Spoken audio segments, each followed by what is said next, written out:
Good morning, everyone. We're going to go ahead and get started with today's webinar. My name is John Binder. I'm the Deputy Commissioner for Climate, Air, and Energy here at the Department of Environmental Conservation. Thanks for being here today again for our second webinar. We will be covering some of the same information today that we covered in the first overview webinar last week, but with a focus on natural gas for today's session. We are going to be raising some of the same questions and topics that we're seeking input on, but again, with a focus on addressing these issues from the perspective of the natural gas sector. We are seeking to stimulate thinking amongst stakeholders and describe the issues on which we are soliciting input. We do hope to be able to have some additional time today to be able to address more questions as compared to our first overview webinar from last week, but we will not necessarily have time to address all of the questions. These webinars are really just part of the extensive outreach that we are planning to do for this program because we do understand just how important Cap and Invest will be for the implementation of the Climate Act and for the future of our state. Really, our focus in this series of June webinars is to ensure that stakeholders of various backgrounds and perspectives are well positioned to provide us with input on specific topics, including through the capandinvest.ny.gov website. We have budgeted up to 2 hours for today's webinar, but let's start by discussing the procedure for today's participation. Let's go to Ryan from Cadmus. Hello, everyone. Wanted to let you know that as an attendee, you will not be able to unmute or turn on your video. Attendees will, however, be able to submit questions via the Q&A feature. Select clarifying questions will be answered by panelists.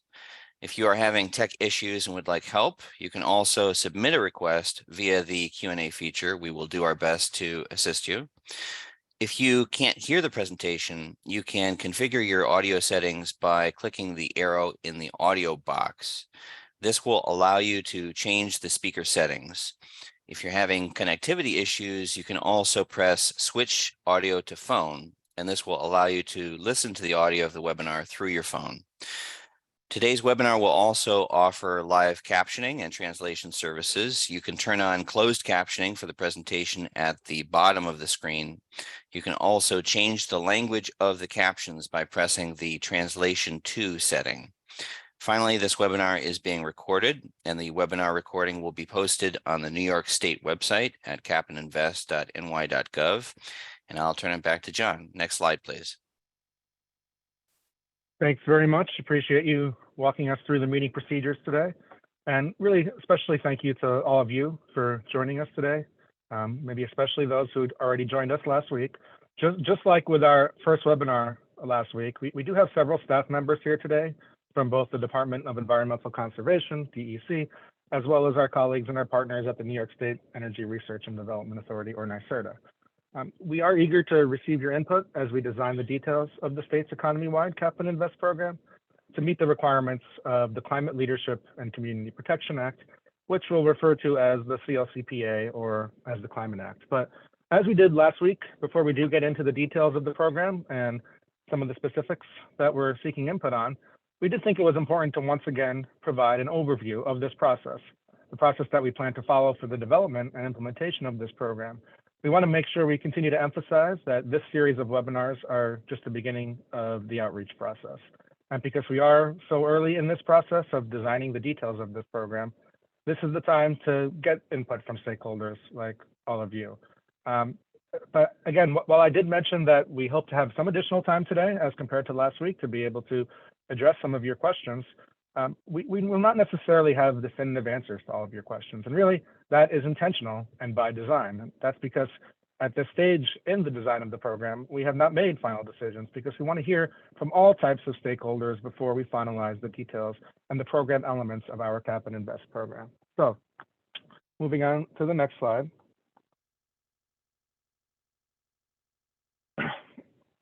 We know that many of you are very interested in following this process. The best way to do that is by signing up for the Climate Act mailing list. All of the webinar slide decks and recordings will be posted on the Cap and Invest website, as Ryan mentioned. That's capandinvest.ny.gov. I know, for example, that some of the information from last week's initial session is already available there. This website will continue to have information on each of the rulemakings that we are developing for this program, and we intend to update this as we continue this work. It includes a series of questions that we are seeking input on, DEC and NYSERDA. That includes really a reiteration of many of the same questions that we'll outline today and at future sessions throughout the month of June. We will be sending an email to the mailing list to alert members of the public of major updates to this information. That's available on the website. And comments can, again, be submitted directly through capininvest.ny.gov by clicking on the Submit Comments button. You can type your feedback directly into the comment intake platform, or you can upload an attachment. We have also developed a template for feedback to aid in organizing your feedback at this stage of program development. You can also download the form from the Cap and Invest website. Please do enter questions into the Q&A feature on this if you do have questions about how to comment moving forward. So moving on to the agenda for today. Again, we have budgeted up to 2 hours for today's session, but we might not take up all of that time. And really, just like last week, we do intend to provide a brief summary of the Climate Act and really the background and the history that led us to this point, where we are developing an economy-wide cap and invest program to meet the Climate Act's requirements. After the overview, we will provide as well an overview of how the cap and invest program works, and really what's different about it in New York compared to other similar programs in other jurisdictions. Now, again, I do recognize that some of this will be something of a repeat for those of you who may have been with us last week for our overview webinar, but we do recognize that we might have some new participants today. We will, from there, get into more detailed questions about the various design elements of each of the regulations that are under development to support this program, and especially how they might be relevant for the focus of today's webinar, which is natural gas. We will again conclude by discussing next steps, including our timeline and future opportunities for stakeholder input. We do have a lot of content to cover today, just like we did in our overview session last week. We do welcome clarifying questions on the content of the presentation, which we will attempt to address throughout the course of our presentation.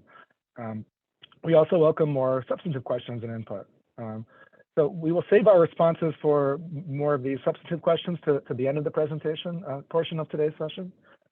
We might be able to frame some of these questions to help provide a broadened understanding for all of you to inform program considerations. But again, we might not be able to answer definitively all of your questions, both because of time and because, as I mentioned at the beginning, we really are at this point in the regulatory process. We don't necessarily have these answers to specific questions you may be posing. We want to hear input from all of you before making final decisions on each of these elements that will eventually be in the program regulation. And again, I will keep repeating this. Please always go to capininvest.ny.gov where you can submit input and provide comments to us, which we will be considering as we develop the next phase of this proposal. So moving on to the overview of the CLCPA. So as many of you know, the CLCPA, or the Climate Act, really does set the state on a path towards achieving a carbon neutral economy. It does that by mandating that the state overall achieve at least an 85% reduction in statewide greenhouse gas emissions by 2050. That's from 1990 levels. They also have a near-term requirement to do a 40% reduction by 2030.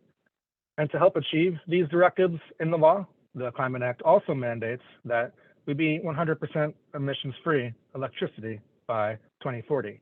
There are various other energy-specific targets that are set forth in the law. And really critically, the Climate Act contains a lot of commitments to climate justice and just transition. These are principles for us as we design the program. They're also requirements that are set out in the law. And moving on to the next slide here, the Climate Act requires DEC to prepare an annual statewide greenhouse gas emissions report, or inventory. This report covers all emission sources in the state, back from 1990 up through 2 years prior. It includes emissions from sources within the state, as well as those that are associated with imported electricity and fossil fuels, including upstream out-of-state emissions that are associated with imported natural gas. We issued at DEC our most recent annual report back in December of 2022, and that included emissions data through 2020, with that because of that 2-year lag. We know that 2020 was not a typical year, So we will use 2019 as a point of comparison here. So the graph on the left is giving a graphical depiction of the composition of the current emissions inventory, as well as and then the graph on the right gives the reduction requirements that are set forth under the CLCPA. So you can see on the left-hand side of the screen, the relative contribution of the economic sectors to the emissions inventory. And then on the graph on the right, we're highlighting where we were in 1990 in terms of millions of metric tons of carbon dioxide equivalents, where we were in 2019 based on our annual greenhouse gas emissions inventory, and then what we are required to achieve in 2030 and in 2050 as required under the Climate Act. So we at the DEC adopted a regulation known as Part 496 at the end of 2020. And in that Part 496 regulation, we translated the Climate Act's statewide greenhouse gas percentage reduction requirement. So that's the 40% by 2030 and the 85% by 2050. We translated those into numeric-based, mass-based limits. So that's how we have those two right-hand side blue bars on the screen, the approximately 246 million metric tons of CO2e, carbon dioxide equivalent of greenhouse gases in 2030, and the approximately 62 million metric tons for 2050. So those are our limits. And we already know that going into this, and really that's what we are seeking to ensure that we will actually achieve through the implementation of this Cap and Invest program. So moving on here to the next slide, we did want to, again, go back and remind ourselves how we got here before we get into the details of the program itself. The Climate Action Council, which again was part of the Climate Act, recommended an economy-wide Cap and Invest program as part of the final scoping plan that was released at the end of 2022. So the council recommended this as really the most cost-effective means of achieving these emission limits. This, of course, was after an extensive process. And if you go back and look at the final scoping plan, which is available on climate.ny.gov, it contains a chapter, it's chapter 17 of the scoping plan, that addresses economy-wide strategies. The scoping plan chapter does provide helpful context, including the background and the criteria that had the criteria for evaluation of economy-wide strategies. And that's what led to the recommendation for a Cap and Invest program. The chapter in the scoping plan also has certain proposed program design elements, which really serve as informative recommendations for us at DEC and at NYSERDA, and the starting point for the state's Cap and Invest program. So consistent with those recommendations from the scoping plan, it was back at the beginning of this year, 2023, that Governor Hochul announced the development of the economy-wide Cap and Invest program in her state of the state. And the governor directed DEC and NYSERDA to establish this program, and that's really what we're under the process of doing here today. I should also mention that the enacted state budget from last month advanced this program further by establishing the financial foundation that's necessary to support the economy-wide Cap and Invest program. So that's what we're all doing here today. We're developing this program to meet the greenhouse gas emission reduction and the equity requirements that are set forth in the law. Moving on to the next slide. So the governor laid out several key principles for DEC and NYSERDA as we develop the mechanics of this program. And really, first among these is affordability. And that's why under this program, a portion of the allowance proceeds that will come in will go directly back to New Yorkers, really to help address energy affordability.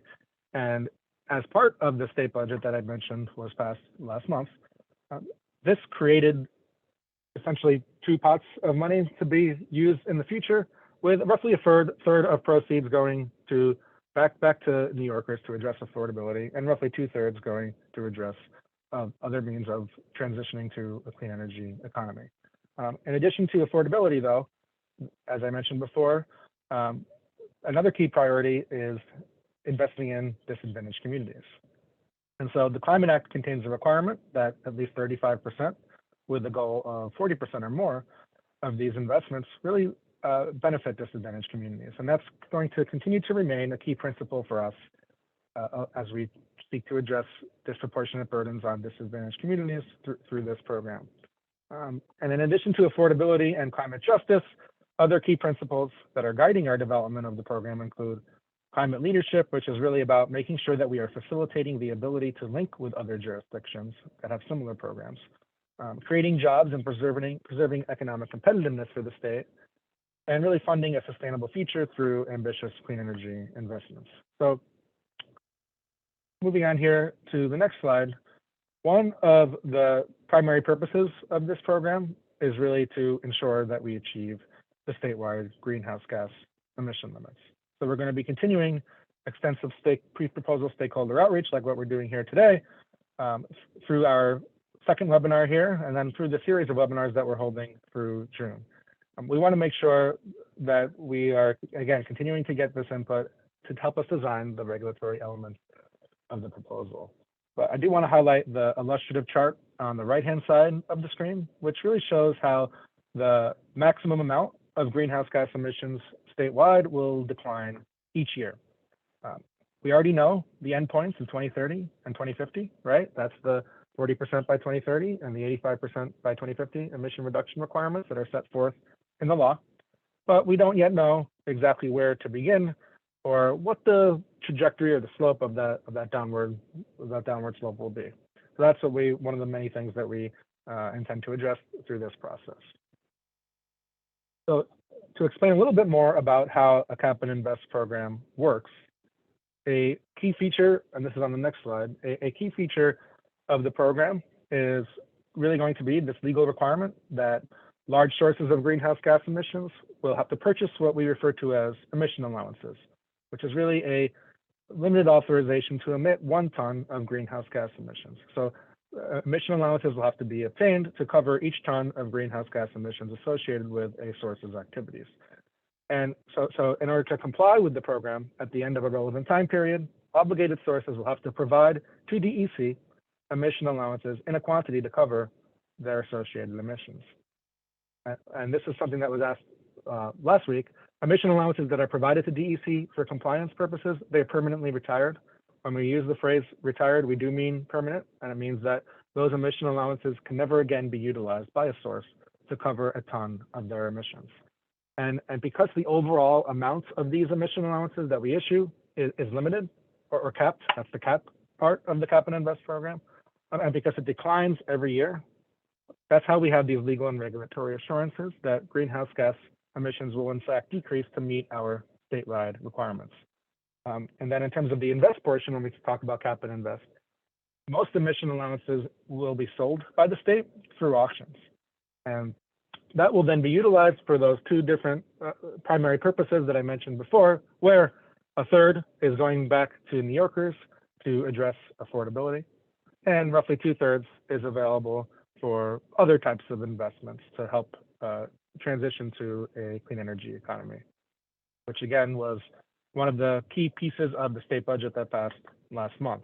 The state budget also called for a climate affordability study process to provide recommendations about the best way to get that 1/3 of funds back into the hands of New Yorkers to protect New Yorkers and address affordability. So just this next slide here is a visual depiction of really what I just described, which we'll just cover really quickly to, again, summarize how this program is intended to work. First, the program sets an enforceable limit, a legally enforceable limit on the amount of greenhouse gas emissions statewide. That's the cap. So that's the amount on an annual basis of greenhouse gas emissions that can be emitted in the state. That's going to decline each year to reduce statewide greenhouse gas emissions overall.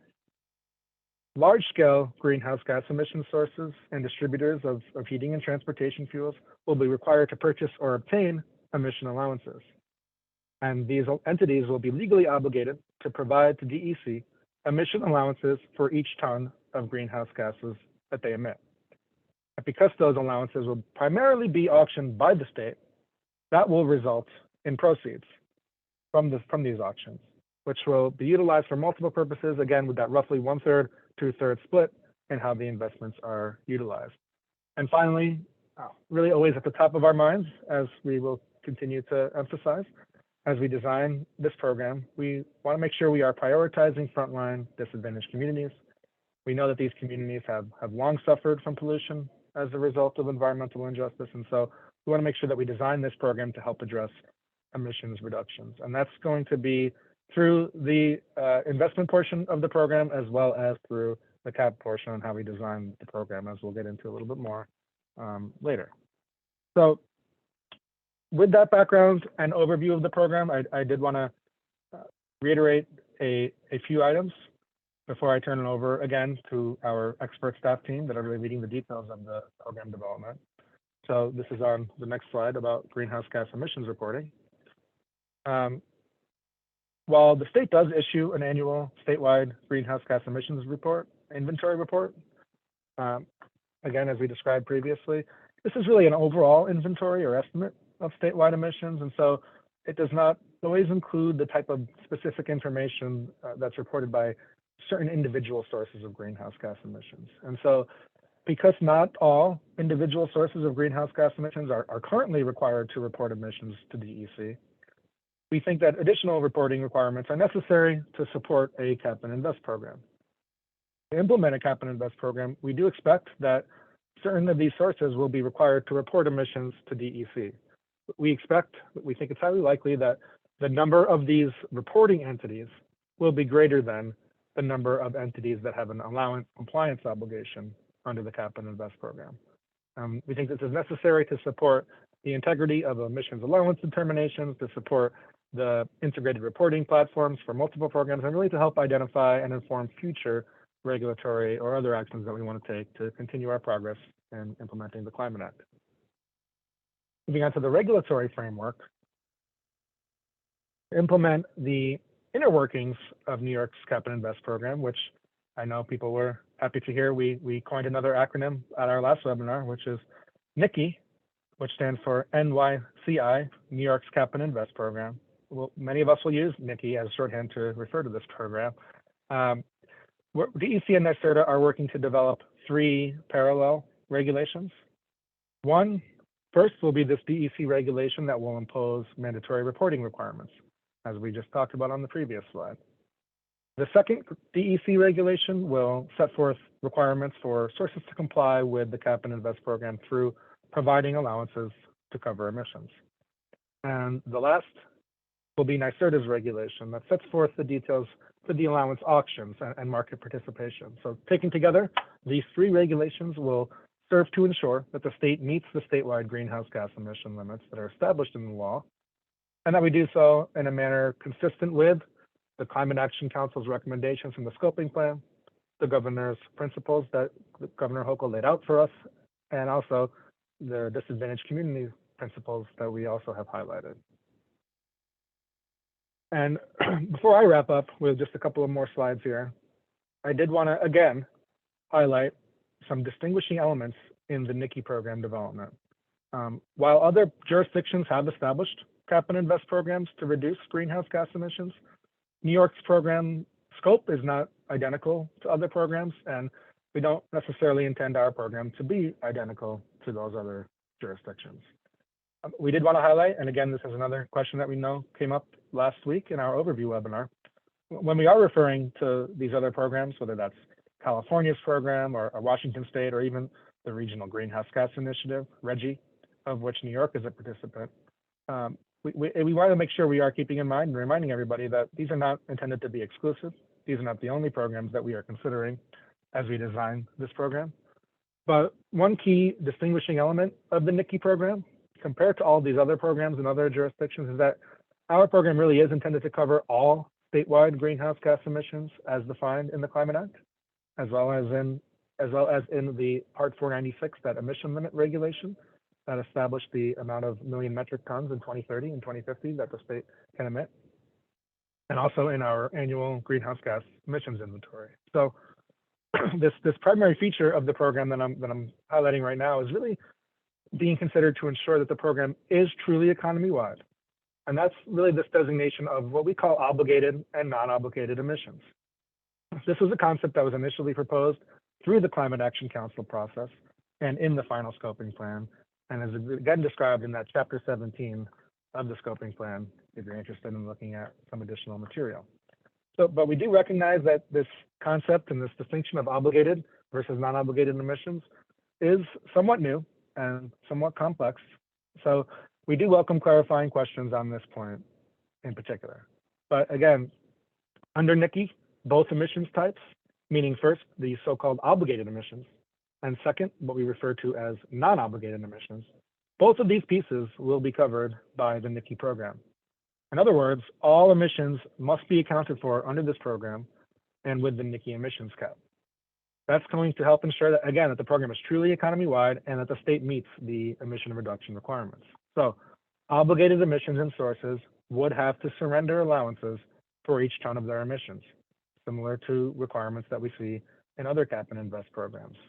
But because not every single ton of emissions and every single individual source of emissions could really conceivably have this type of a compliance obligation and therefore be considered an obligated source like this, that's why we need a mechanism for addressing non-obligated emissions.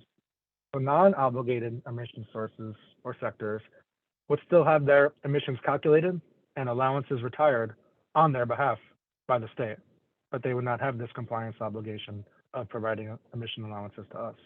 So emissions retired from non-obligated sources would be deducted from the overall cap.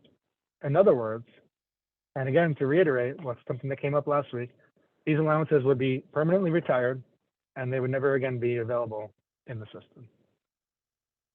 Moving on again to some of our equity considerations for disadvantaged communities. We've highlighted how 35%, at least, with the goal of 40% of investments of this program are intended to, will really have to benefit disadvantaged communities.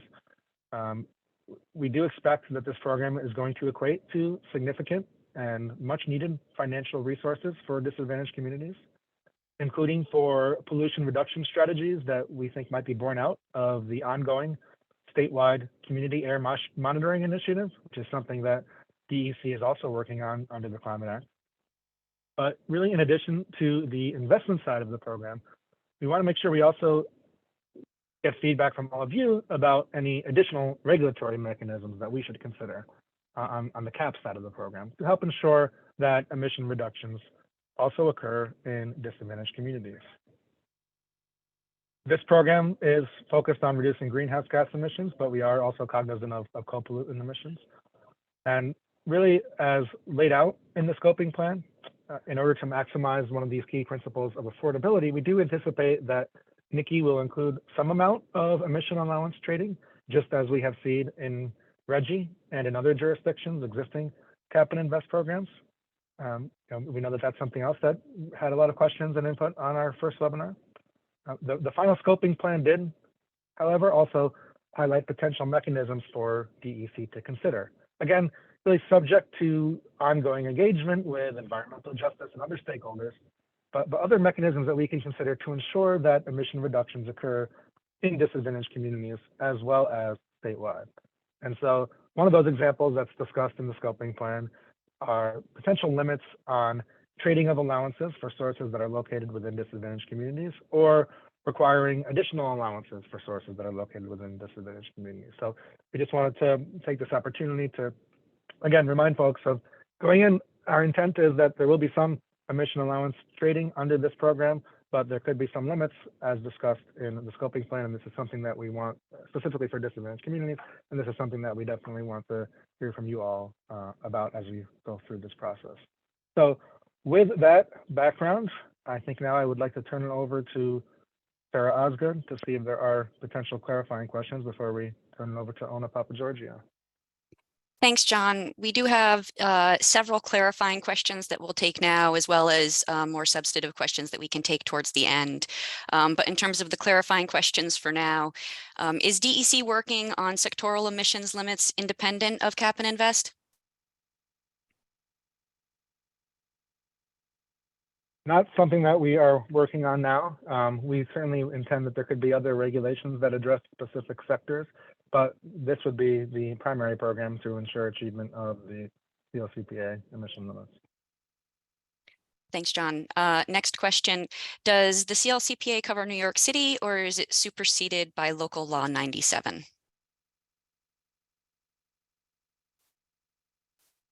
The CLCPA covers New York City. Great. And we have another question.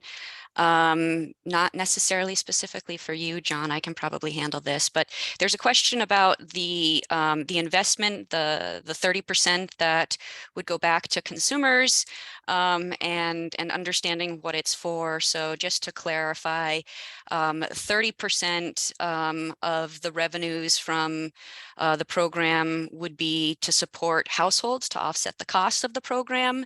There's another 3% that is identified in the statute to go to industrial facilities to help offset some of their costs.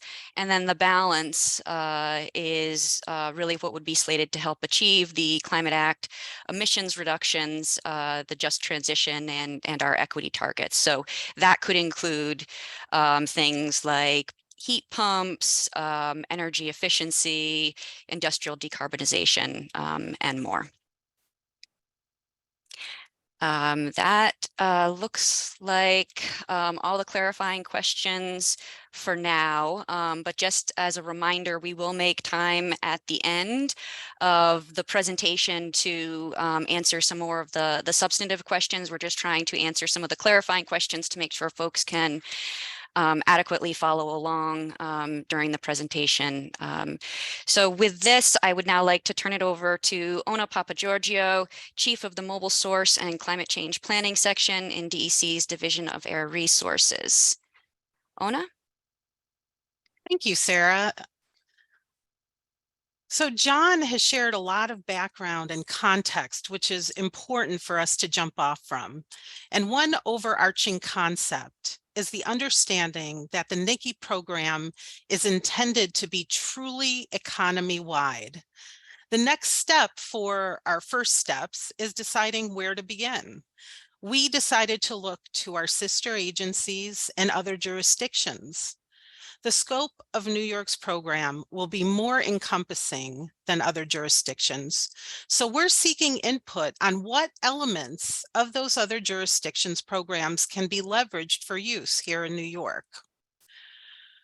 While we are highlighting California as well as Washington and Quebec programs here, as John noted, this is not intended to be exclusive, as we welcome input on related elements of any and all jurisdictions' programs. New York's greenhouse gas emissions are generated from a variety of sectors and sources, as described in the annual greenhouse gas report. And the decisions made in other jurisdictions may or may not be best fit for New York's program. There also may be program design elements in each of these other programs that are universally best practice that will work equally well in New York. While today our focus is on natural gas, we welcome feedback through our webpage on all aspects of this effort. So with that, we'll go to the next slide and talk about program design decisions. A number of program design decisions are under development, and here we list some of those. I'll hit the highlights of each on this slide and then follow up with some in-depth slides later. Applicability and threshold will define the who and under what emission or operational circumstance the regulations apply. As noted earlier, this may be different for cap and invest than for mandatory reporting. Allowance allocation provisions will identify how allowances are created and assigned to accounts, whereas the auction provisions will establish the mechanism for how allowances are anticipated to be made available to compliance entities. The cap will establish the number of allowances to cover annual emissions under the program, while the budget will set the number of allowances available for compliance entities. Remember, the cap or the full annual emissions will need to decrease to meet the 2030 and 2050 limits defined in the CLCPA and Part 496. Program stability provisions are mechanisms in which the availability of allowances could change in response to unanticipated events. Compliance and enforcement provisions will describe how and when obligated entities will surrender allowances for their emissions and what happens if they don't comply.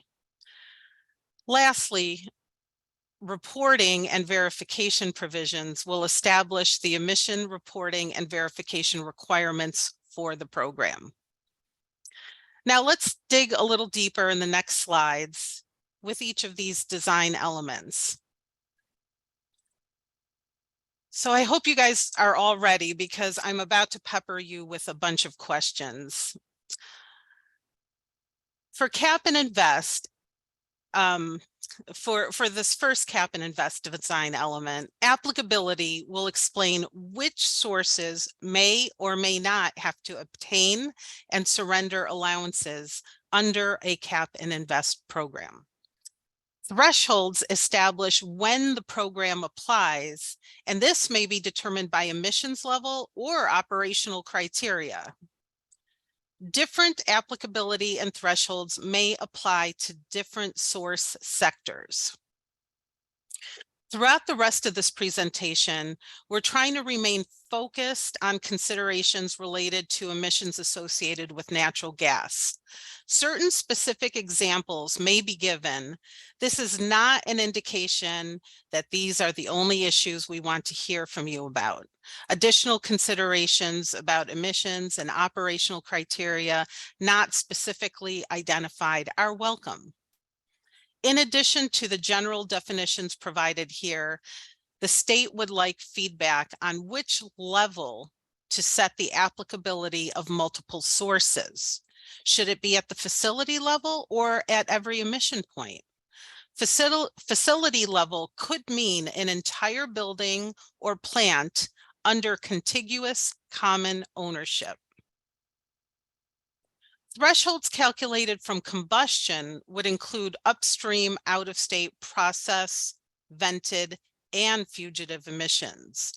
There are other types of thresholds that may be considered as such as throughput. We are looking for comment on how best to establish thresholds for the sector. Again, while we are focused on natural gas, there are natural gas elements for each of the subsectors that we discussed in our larger presentation last week. So here we'll go to the next slide and talk about applicability in the electricity sector. What considerations should be evaluated for the electricity sector? The existing Regional Greenhouse Gas Initiative, or RGGI, is a multi-state cap and invest program for the electric power sector. RGGI covers CO2 emissions from fossil fueled power units that are 15 megawatts or larger. Should RGGI serve as the compliance mechanism under the CLCPA? Should electricity be covered under NICI? Or should it be covered under a combination of both? What considerations should be evaluated for establishing the compliance requirements for natural gas utilized by electricity generating facilities? Are there unique fuel supply characteristics like ownership, delivery, infrastructure that can inform the establishment of applicability and thresholds? Additionally, what should be considered when evaluating how to address non-CO2 emissions and upstream out-of-state emissions due to fuel utilization at electric generating facilities? What information about the source of natural gas can fuel suppliers provide? What information about the infrastructure serving electricity sources can be provided by the infrastructure owners? What considerations related to natural gas should inform decisions about addressing emissions from imported power? Are there specific considerations for emissions from RGGI sources outside of New York State? And what consideration should be given to non-RGGI electricity generating sources? What consideration should be given to having emissions from natural gas utilization at non-RGGI electricity generators be part of natural gas, the natural gas suppliers' obligations? So digging a little deeper into energy intensive and trade exposed on the next slide. Energy intensive and trade exposed, or EITE, may be used to define a facility or facilities in New York that use large amounts of energy or fuels and are more exposed to cost competition outside of the state than other sources. Some examples may include cement, steel, or paper manufacturers. What should the state consider when establishing regulatory definitions for EITE facilities? What consideration should be given to natural gas infrastructure as a potential EITE facility?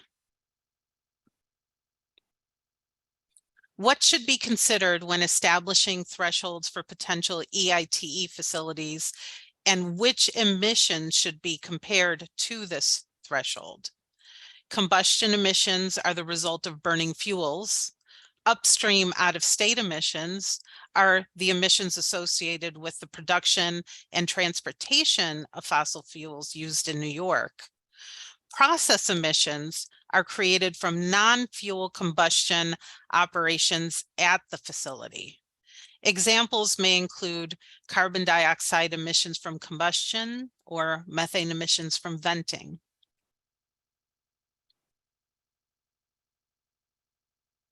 Moving on to other stationary sources.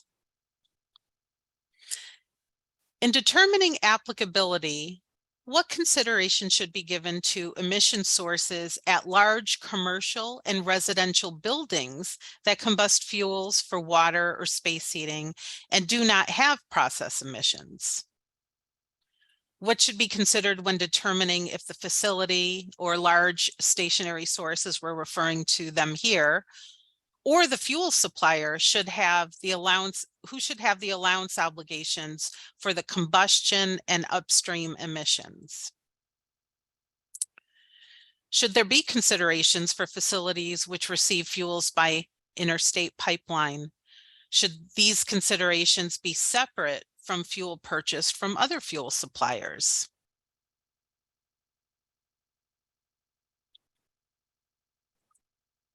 Moving on to the waste sector. Emissions are produced from a diverse group of sources in the waste sector. These may include, but are not limited to, landfills, exported waste, waste combustion, and wastewater treatment. All these are notable sources of emissions. What considerations should be given to determining how the emissions from the utilization of natural gas at a landfill, digester, or other treatment facility, how are these assigned to the facility or the fuel supplier? When considering thresholds, how might natural gas utilization be incorporated into the emissions calculation?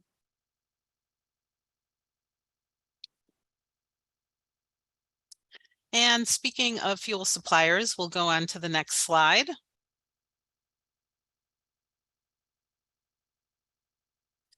Fuels being considered for cap and invest may include natural gas used for heating and vehicles. Fuel suppliers are anticipated to have allowance obligations for all non-aviation fuel delivered to end users in the state. And it is anticipated that they will have allowance obligations for both emissions from combustion of that fuel and for the upstream out-of-state emissions from the production and delivery of that fuel. Compliance obligation associated with fuel consumption at EITE or other industrial or power generation facilities may be covered by those facilities rather than by the fuel suppliers. This may be due to the facility being the first the first owner of the fuel within the state, or considerations about how the Cap and Invest program interacts with the RGGI program. What should be considered when establishing thresholds for natural gas fuel suppliers? New York has very complex fuel distribution systems. What consideration should be given to establishing thresholds for transportation and heating fuels? Thresholds for natural gas suppliers may be different from other source types. What considerations should inform the establishment of thresholds for natural gas infrastructure owners? With that, I'd like to turn it back to Sarah and see if there are any clarifying questions before we pass it off to Mike Sheehan.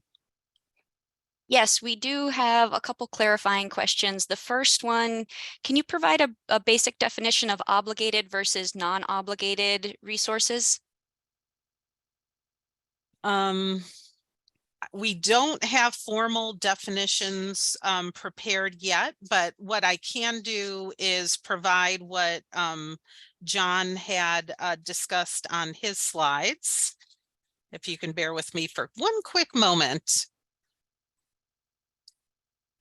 So obligated sources will be identified by regulation, and they will be required to provide allowances equal to the greenhouse gas emissions they emit.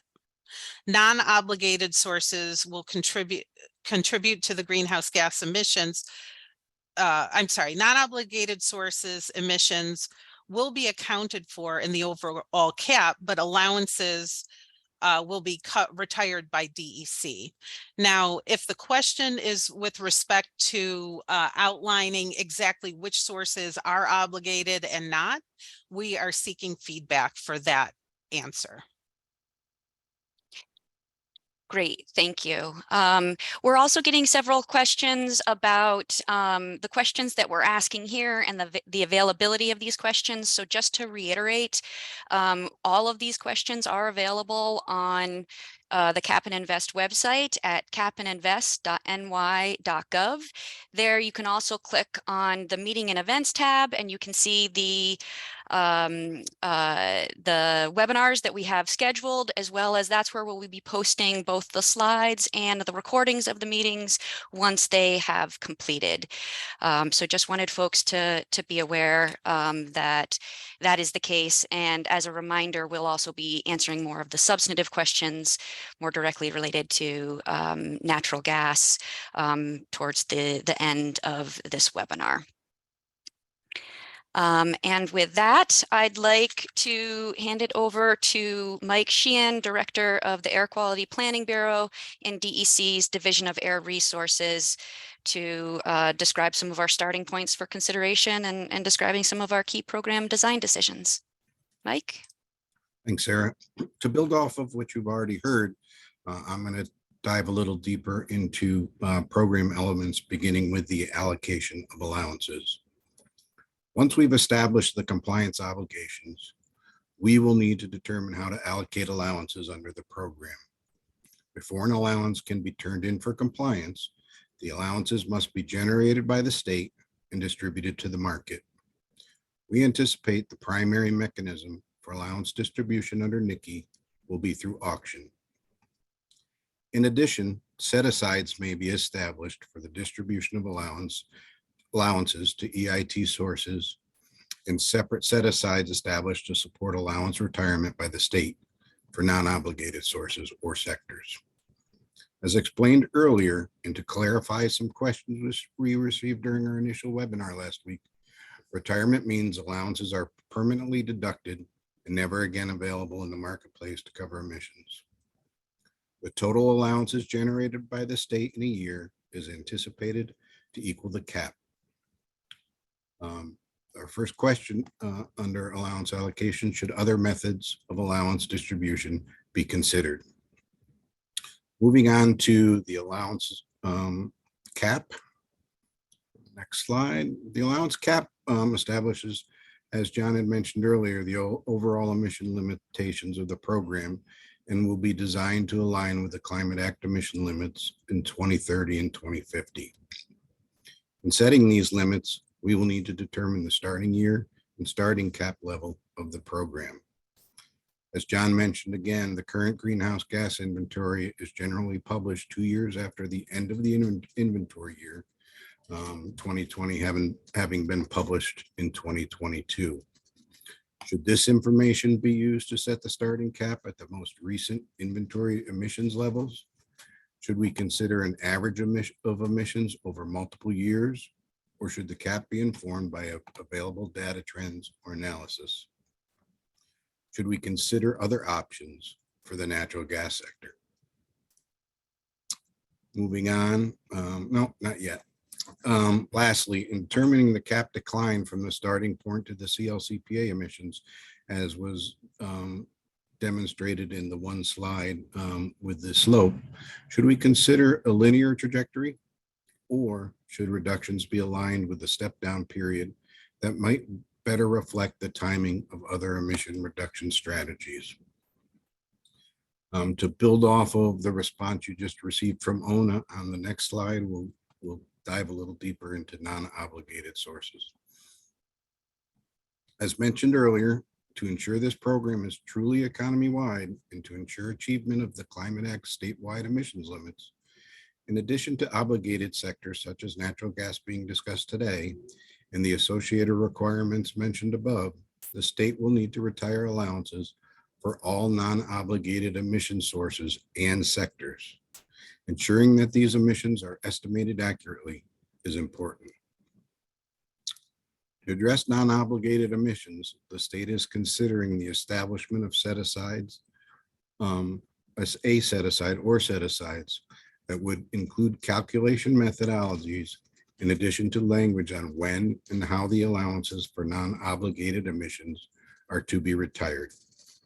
Again, to reiterate, retired allowances are permanently deducted from the system and won't be available for obligated sources to cover emissions. It is anticipated that emission calculation methods for non-obligated sources would be aligned with the methods in the greenhouse gas inventory or be informed by state-specific reporting. The set-asides may need to be established well in advance of the actual activity data information used to calculate emissions based on the best available inventory data. To better inform the creation of the set-aside, we are looking for feedback on how the set-aside should be designed, whether there should be mechanisms to adjust the number of allowances based on annual data, and what data should inform these adjustments. In addition, if non-obligated emissions are larger or smaller than the set-aside in any year or series of years, where should additional allowances come from or flow to, if at all?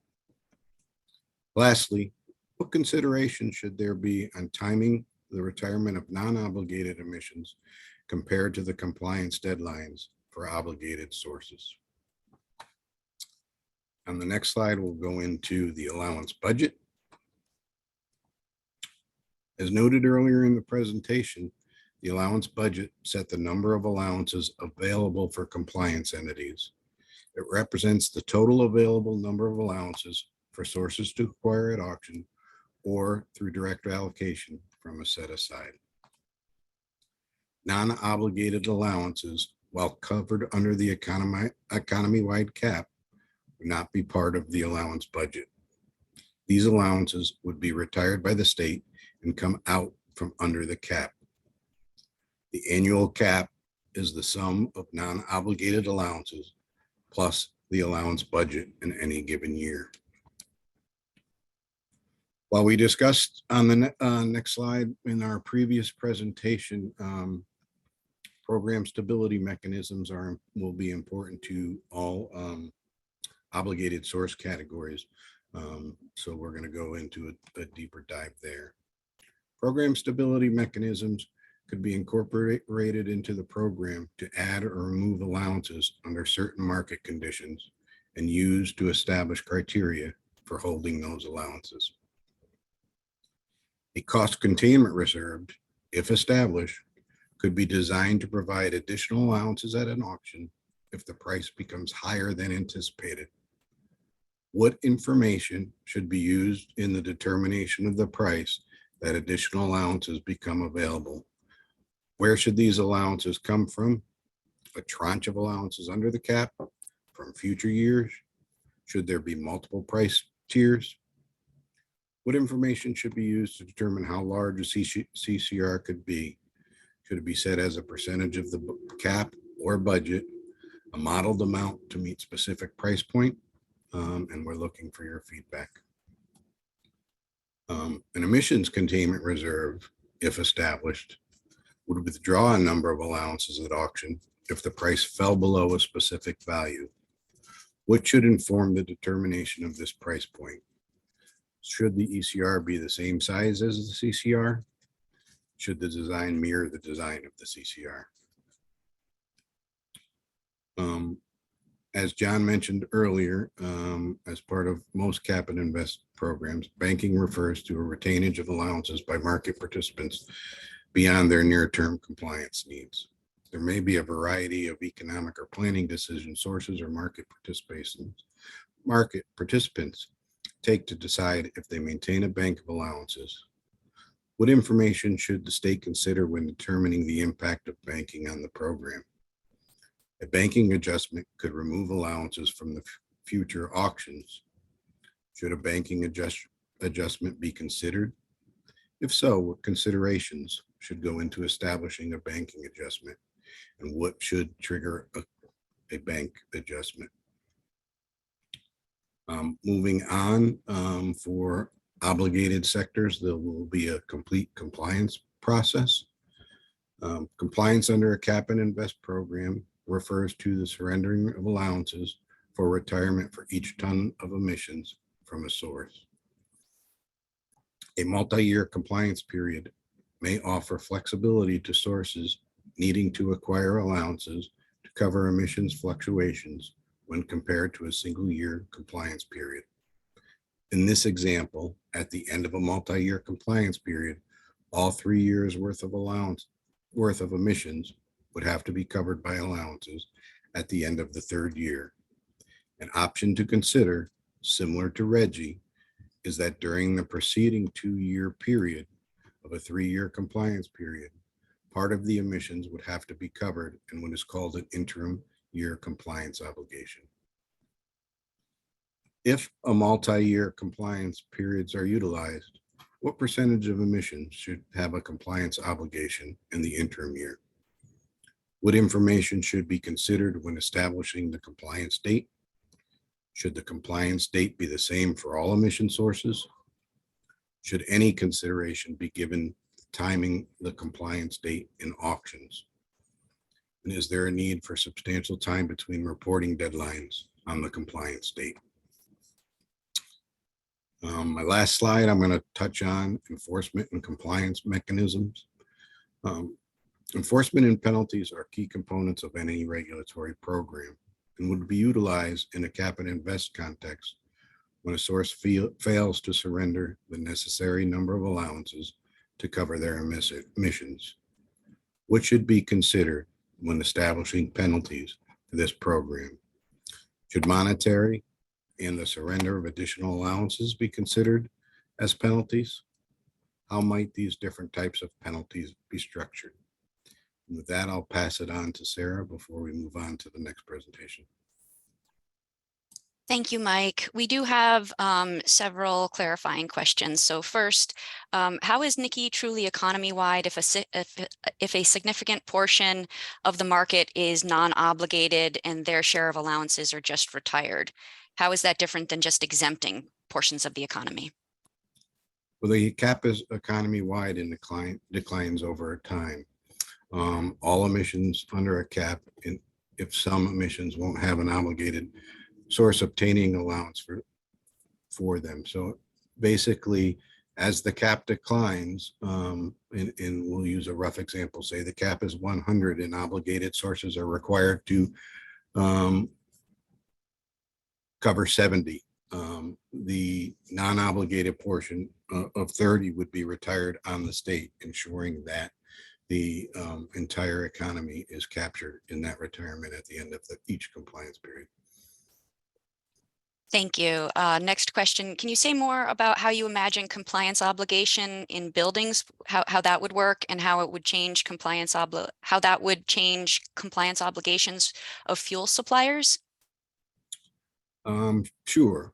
In other jurisdictions and programs, for most buildings, the responsibility is with the fuel supplier, in this case, natural gas utilities. We're collecting feedback on whether this approach would work best for New York. Thank you, Mike. Finally, who will be responsible for retiring non-obligated emissions? Can you explain with an example? Sure. Again, let's make up a sector, boats in this example. But if boats are a non-obligated sector, at the end of the compliance period, based on emissions calculated by the department would retire the emissions for that non-obligated sector. Thank you, Mike. And with that, I think we're ready to turn it over to Nathan Putnam, professional engineer in the Bureau of Air Quality Planning in DEC's Division of Air Resources. Nathan, over to you. Great, thank you, Sarah. I think we can just go to the next slide first. There we go. All right, so again, these slides are going to be about the reporting system. So similar to the cap and invest regulation described earlier, applicability and thresholds will also need to be established to determine what entities are subject to greenhouse gas reporting requirements. Today's conversation is about natural gas, and that will be a key part of reporting. The reporting regulation is expected to include a robust description of all emission factors and activity data reporting requirements. Reported emissions and activity data are anticipated to be used to establish emissions for compliance with the cap and invest regulation. Reporting may also support the calculation of non-obligated emissions and improvements to the statewide greenhouse gas inventory. The applicability and thresholds for reporting may be different for those of the cap and invest regulation, and there may be entities that have reporting requirements but have no allowance requirements. Several emission sectors are highlighted in this presentation. Again, but today's focus is on natural gas, but that doesn't mean we won't take comment on other emission sectors or sources. And it should not be taken as that those are the only sectors which have reporting requirements. So on to the next slide. Reporting and verification. Again, what should be considered when establishing reporting requirements? What, if any, emissions information or activity data can be extracted or leveraged from other existing reporting programs? What should the state consider when evaluating whether to determine plain language requirements within its regulation compared to incorporating by reference another program's reporting requirements? If benchmarking provisions are utilized under the cap and invest program as part of considerations of how to allocate certain allowances, such as the EIT allowances, how might those benchmarks be constructed? Should the benchmarks be based on international best practices or each facility's past performance? How might past facility performance be used to establish emission intensities? What should be considered when establishing how often sources report emissions and whether all sources have the same reporting schedule? Again, third-party verification of emissions reports and activity data may be required for most or all sources. What should be considered when setting verification requirements?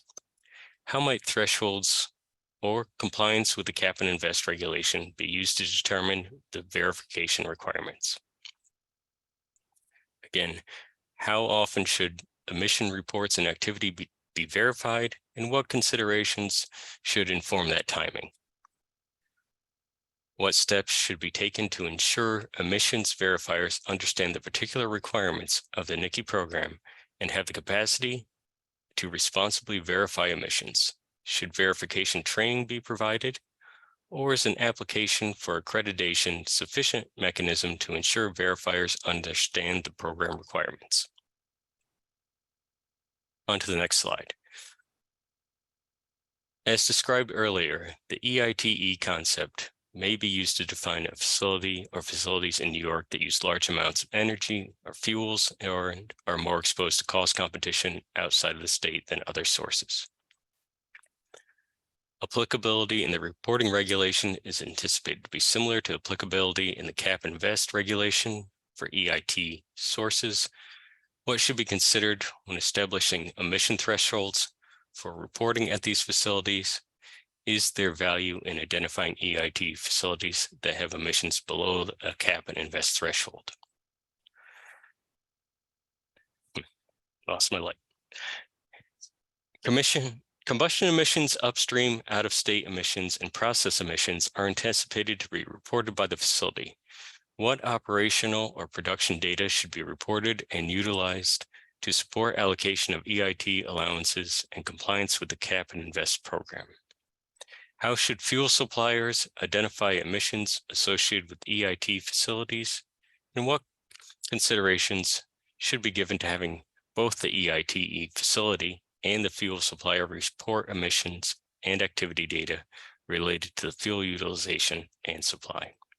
How might specific reporting by natural gas fuel suppliers be used to inform the calculation of emissions? On to the next slide. Under the existing cap and invest programs, electricity generators typically report certain data aligned with EPA requirements under Part 75 and Part 98.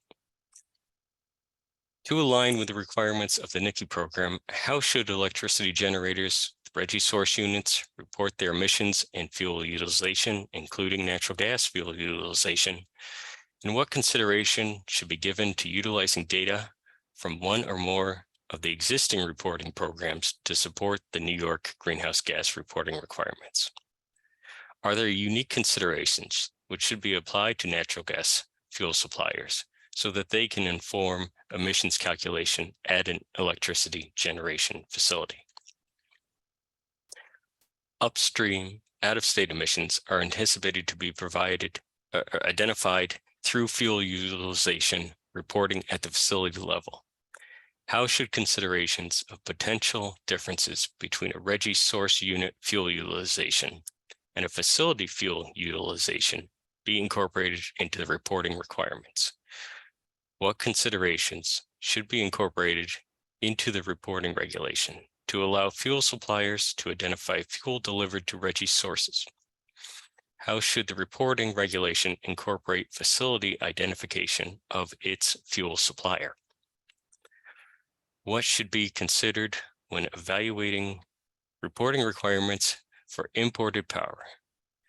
And how should NERC E-tags be used to identify facility-specific information? What considerations should be used to evaluate if reporting emissions at a regional emission rate is appropriate? If imported power is from a region with a greenhouse gas emissions trading program, how should that power be identified, and how should emissions be reported by the importer? On to the next slide. To ensure emissions from fuels utilized in New York are correctly identified, reporting of all natural gas fuel ownership by all suppliers to the point of sale to the end user may be necessary. What should be considered when establishing reporting requirements to properly identify emissions associated with stationary sources and emissions associated with fuel suppliers? What reporting information should be considered to properly track all of the natural gas used in New York? What existing data reporting systems could inform these considerations? Are there additional considerations which should be applied to interstate pipeline deliveries or localized distribution systems? What considerations should inform the setting of reporting deadlines? What amount of time should be given for reporting deadlines to allow informed decisions about allowance compliance? What considerations should inform the establishment of upstream out-of-state emission factors related to the extraction and transmission of natural gas? How might these emission factors be informed by natural gas supplier reporting? What consideration should inform the emissions reporting thresholds in this sector? And next slide. In addition to reporting from fuel suppliers and facilities on the utilization of gaseous fuels, reporting requirements for emissions from infrastructure are also being considered. How might the U.S. Greenhouse Gas Reporting Program, that's Part 98, for distribution infrastructure be leveraged for New York reporting? What consideration should be given to reporting beyond the immediate emissions from leaky appliances? How might New York's Part 203 reporting provisions be used to inform the greenhouse gas reporting requirements under this program? What additional areas of reporting should be considered? What type of reporting system would give infrastructure owners the best opportunity to report progress on leak detection and repair or other emission reduction strategies? What should be considered when establishing thresholds for natural gas infrastructure emission sources? All right, next slide. As previously mentioned, the state is reviewing existing Cabinet of S and greenhouse gas emissions reporting programs in other jurisdictions. These next few slides are highlighting California's program, but that does not indicate a preference for their regulatory text. These next slides identify portions of the reporting rule in California, known as the mandatory reporting rule, which may be helpful points of reference to formulate considerations for New York's greenhouse gas reporting regulation. So touching briefly on these, the CARB reporting rule, subarticle 1, contains all the general terms on applicability and thresholds and definitions. And we ask, are there considerations from this regulation which should be incorporated into New York or New York should take special notice of? Moving on to next slide. The California subarticle 2 contains specific provisions about natural gas suppliers and other emission sources. This is the area where provisions of the CARB regulation can be identified and used to inform considerations for New York's program related to specific definitions about emission sources and their specific requirements. Additionally, we would welcome your thoughts on how provisions related to the U.S. greenhouse gas reporting regulation are utilized in the California regulation, and if these elements would also be applicable to New York's emission sources. Next slide, please. The CARB subarticle 3 contains additional reporting requirements, and like other portions of the California reporting regulations, there are many references to the U.S. Greenhouse Gas Reporting Program, which I've called Part 98. Again, we ask what considerations from this elements could inform our understanding of how this regulation can be formed in New York. Next slide. Subarticle 4 of the California Air Resources Board regulation identifies verification and accreditation of verifiers. What should be considered when evaluating this particular language and how it can meet the needs of New York's program? Again, we ask, for this purposes of this webinar, focusing on natural gas suppliers and infrastructure owners, are there any specific considerations that should be given to verifying their information separate from other emission sources? On to the next slide. This subarticle 5 of the California regulation identifies petroleum and natural gas infrastructure reporting requirements. Should these similar requirements be considered for New York? What type of provisions might not be needed in New York? Moving on to the next slide, there's Appendix A of the mandatory greenhouse gas reporting rule in California. Sets a lot of default activity data and emission factors for various infrastructure in California. What should be considered when establishing similar elements in New York's reporting regulation? What consideration should be given to establishing emission factors which change over time? And what information could inform those updates? Moving on to the next slide. Appendix B of California's regulation identifies a specific test method description for specific sources of emissions. What should be considered when evaluating the need for similar provisions in New York? Again, we ask that you go to the Cap and Invest website and send in your comments and thoughts about the considerations for the NICI program. All right, so I'm now going to turn it back over to Sarah, who's going to facilitate more clarifying questions. Thanks, Nathan. I think we're actually going to be jumping into the substantive portion of the of questions here too. So we're kind of going back and we'll be taking answering a number of questions from throughout the presentation as this slide essentially rounds out most of the substantive information of what we wanted to present today. So just taking some time to go through some of the questions that we've received. The first one is, will the program use short or metric tons as the unit of measurement? And what will be the implications of that for potential linking with RGGI in California? Yeah, I can take that question, Sarah. Thanks for that question. The Climate Act uses metric tons. Those regulations that I mentioned, the Part 496 that establishes the limit, uses millions of metric tons of carbon dioxide equivalent. That's what we would expect this program to utilize. We are aware that other programs like RGGI, for example, use short tons. We would not expect that to be an insurmountable obstacle to potential future linking with other programs. We know that the governor has directed us to design this program with future linking in mind and to facilitate that type of future linking. Thank you, John. Another one, this I think might be for you as well.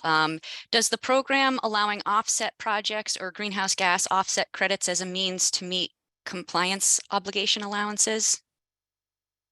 No, we do not intend to allow for the use of offset allowances for compliance under this program. Thank you. Next question, is there any sense of how DEC will determine what communities qualify as disadvantaged communities? Is there already a definition? Can you say a little bit more about this? Sure. So there was actually a process under what's called the Climate Justice Working Group, which was another body that was established under the CLCPA. And that group went through an extensive process to identify disadvantaged communities. And you can go on to the climate.ny.gov website and actually see the criteria that were utilized for establishing and identifying disadvantaged communities, along with maps for where those disadvantaged communities are located. So that's what we would intend to be relying upon for purposes of this program as well. Great. Next question, I think this might be more for Ona. Does DEC have any thoughts on how it might measure or estimate methane leaks from natural gas pipelines? Would it rely on self-reporting, or are there other ways to measure that? Thank you, Sarah. That's a good question. And currently for our greenhouse gas inventory, we estimate emissions from this sector through a bottom-up analysis, meaning we go to the components. We either measure or estimate emissions from those components, add them up, and that's our inventory. Part 203, which is our recent oil and gas rule, also requires some reporting on certain activities as well as using leak detection and repair technologies. So that is what we come with. Now, what we're asking of all of you as stakeholders who may have some expertise, what do you recommend? How do you recommend we move forward with those sorts of measurements or estimates? Certainly looking forward to some feedback on that. Thank you for the question. Thank you, Ona. We're also seeing questions about whether entities, all entities, regardless of whether they have a reduction obligation, would they be eligible for cap and invest incentives or funding for emissions reductions projects? I can take this one. That's a yes. While we haven't designed the programs, the revenue from the programs would be spent to achieve the Climate Act's emissions, equity, and just transition goals across the entire economy. Next question, Michael, I think this might be one for you. What is large-scale greenhouse gas emissions sources and distributors of heating and transportation fuels? Do you have a list of those sources? Sarah, we don't at this time, and we've received a number of questions regarding this topic. This really gets to the establishments of applicability and thresholds as we move forward with the development of the NICI program. While other jurisdictions have set 25,000 tons, so for an example, if a facility emits 25,000 metric tons or more of GHGs, they could be included. And what we're really looking for is your feedback on how best to define that applicability and set those thresholds. Thank you, Mike. Looks like we might have a couple more up your alley. Will there be a formal response explaining the department's decisions on the proposed official regulations, in essence responding to the feedback that is requested during the webinar sessions and explaining the decision process? So a critical piece is the webinars, and the feedback we receive from stakeholders will inform the drafting of our proposal. But as part of that formal rulemaking process, DEC and NYSERDA will provide supporting information, including a regulatory impact statement, and will respond to all substantive comments at that time. Thank you. This is a bit of a long one, so bear with me. Could you please confirm that the retirement procedures would be as follows? 1, New York State would generate all allowances each period. 2, New York State would estimate the amount of allowances needed to cover all non-obligated sources in this period. 3, these allowances would be retired and removed from the total pool of allowances generated for the period. 4, the remaining allowances would then be made available for obligated sources through distribution method that would be, yet to be determined, such as an auction. So while we haven't established the timing, in general, would be how the process could function. This seems to anticipate retiring in advance of setting the obligated number, whereas another method would be to do the non-obligated and obligated retirements at the same time at the end of each compliance period, again, as informed by either reported data or estimated data by the department. Great. Will allowances be designated for specific sectors? No, not something we are considering at this time.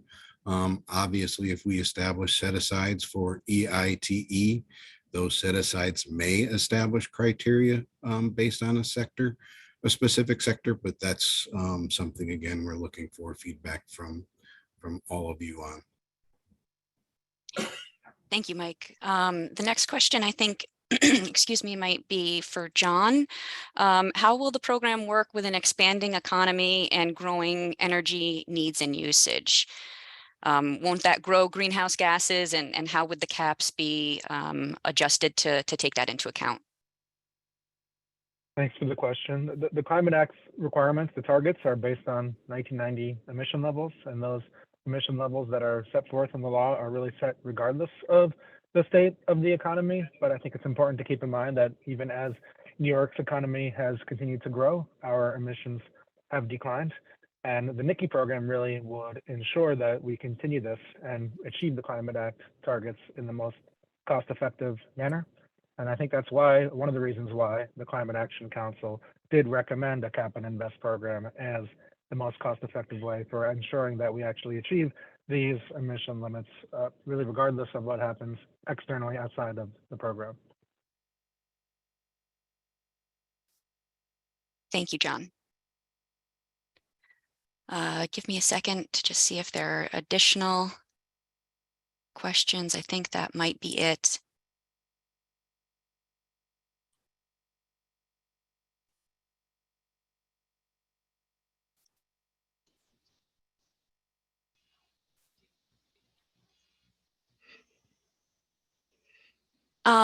Can we say more about obligated versus non-obligated entities or provide any examples there? Yeah, I know this question keeps coming up a lot, so I think it'd be helpful to at least give some examples. I think one example of an area that we would expect to be non-obligated would be, for example, aviation sector emissions. We know that that's a sector that is difficult for us as a state to be able to address through direct regulations. So we would imagine that that could be an example of non-obligated emissions. We would also expect that really small emission sources that are below some of these thresholds that Mike was describing, such as perhaps emissions that are coming out of an individual building or individual from an individual homeowner, to answer, I think, maybe what some other people have been wondering about. Those would be also example of non-obligated emissions. So we would add up all of the emissions from these sectors like aviation that are non-obligated, as well as emissions that are below whatever this applicability threshold that we establish is, and that would be all the non-obligated emissions. Everything else, including from stationary source greenhouse gas emitters that are above the threshold, as well as some of the distributors of fuels, heating and transportation fuels, including what we're talking about today, we would expect to be obligated emissions. So I know that there'll be probably additional questions about this moving forward, and we'll continue to try to clarify this concept as we go through this process. Thank you, John. And also just to clarify, we are seeing a number of questions about where these questions are available. So just as a reminder, you can go to the CAP and Invest website. It's capandinvest.ny.gov. The recording of this webinar, as well as the presentation, will be posted there within several days, as they will be for all of the webinars. Once we complete those, you can also see the dates for all the rest of the webinars there. But all the questions are located on the website, so you can follow along there as well.